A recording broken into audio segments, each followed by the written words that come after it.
kawatan si Sara Duterte. Ang mga namasangil ni puro na ilabigit sa mas dakong kawat. Kaning ako mga higala, di ni paglaban ni Sara Duterte. Ang ako, hustisya ba? Nasaan ang hustisya? Nganong, ang mga makbayan block, kaning mga komunista, yung mga red tagging, kapoy ra, klaro rin yung mga komunista mo.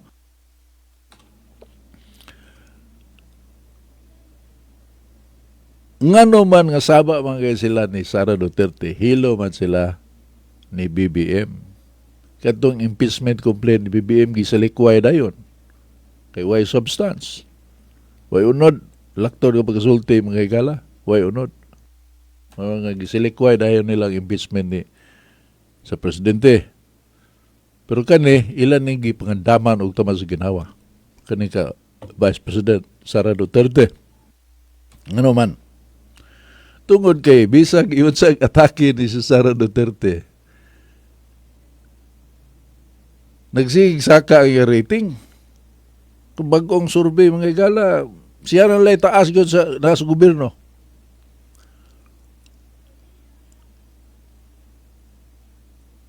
Wa madutli ba? Bisan pa sa taliwa sa pag-atake sa Trimedia gyud. Di lang gani Trimedia. Pilang social media. Wa man madutli. Unya, wa may kuan ka na bang? Why organized political group nga nagsuporta ni kanang namanggoy mga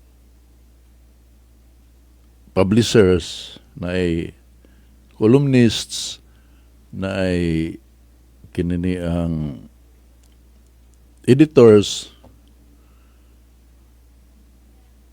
nga associated o political group unya ang ilang lindog propaganda sa usa ka politika o politiko.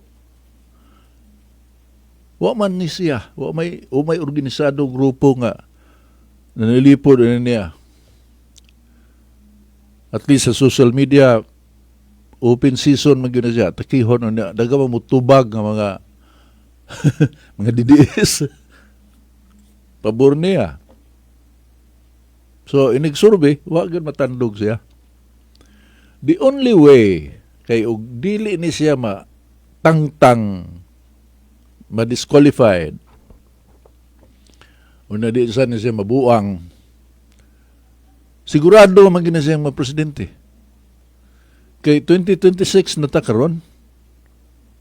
Unya, kanang eleksyon na to, 2028, Mayo tao karing hinapos bahin sa 2028, ari man sa Mayo ang eleksyon sa 2028. Doon na lang na sa mga politiko, mga higala. So, you can expect nga mag-anam pag yun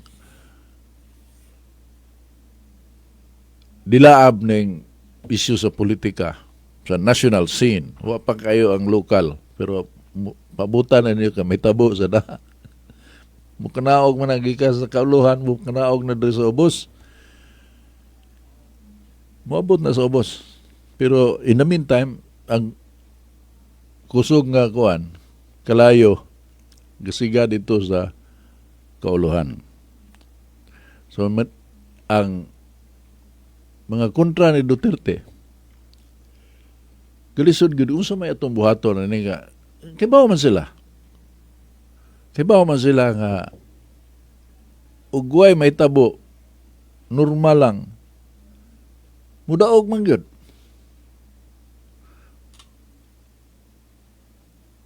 So, i-impeach nila si Sara Duterte. Karon ba disqualified?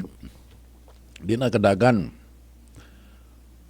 Nga, kanang puntuha mga higala nagsanga-sanga na dayo na. Kaning mga pagukod sa ICC nila ni Bungo, Bato, apil na si Cayetano. Gihisgutan na nga i-apil si Cayetano kay may kalambigitan sa crime against humanity. ICC yun, International Criminal Court, ang naglambigit na nila. So, nga naman na, is it not strange? Kasi bato, okay, kay pulis mo to bato pagsugod ko sa Tukhang, Operasyon Tukhang. Sila si Cayetano, hasta si Aguirre, ito si Aguirre nga, chief kanang Department of Justice, pagsugod sa administrasyon ni Digong. Pero kaning mga politiko, gi-appeal na ni karon. Klaro kayo nga inigbutar sa Senado as an impeachment court adto gyud ni Sara Duterte paingon. Ang kinahanglan nila aron matangtang yun man disqualified yun si Sara Duterte mga higala kanang ma-convicted ang kay kanang ma-impeach na siya inig formal na namang kaso diri sa Ubos Baybloranan saka na impeach na ang term gamiton na kinahanglan siya ma-convicted dito sa korte sa Senado which is the impeachment court. 16 man kabuok ang kinahanglan.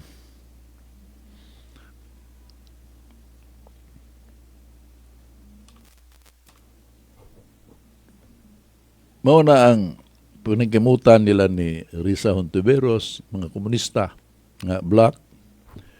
Ano si Trillanes ng awhag nga kinahanglan mag-unite ang mga Marcos loyalist, Pinklawan, o ang Makabayan Black aron mapildi si Sara Duterte.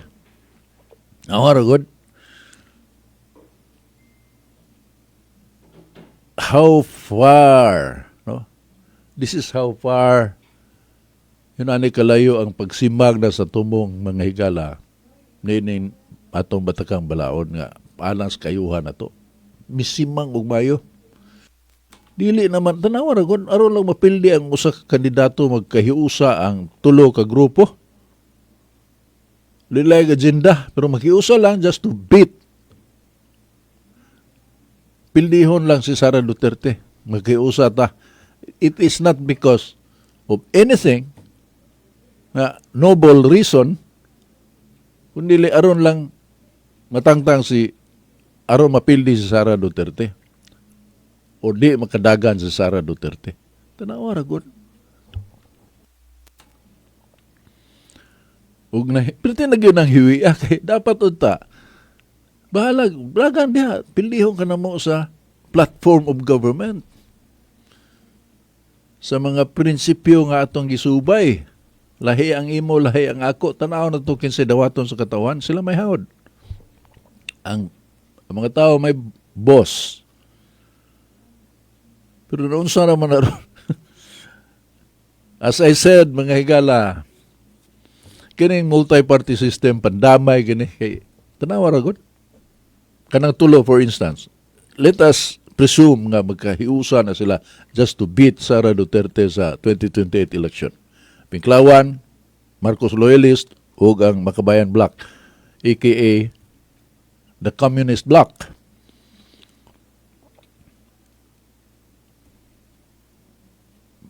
Magkahiusa sila. Pildi si Sara Duterte. Unsa may tabo sa gobyerno ni kadaog panalitan ang makadaog. Let us just mention kita Risa Hontiveros or Leni Robredo bagi mo na gipanghisgutan nga managan pagka-presidente.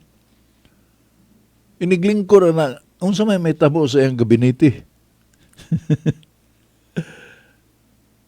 Kinsa may manglingkod sa gabinete, tulo ka grupo ang nagkayusa aron pildihon si Sara Duterte.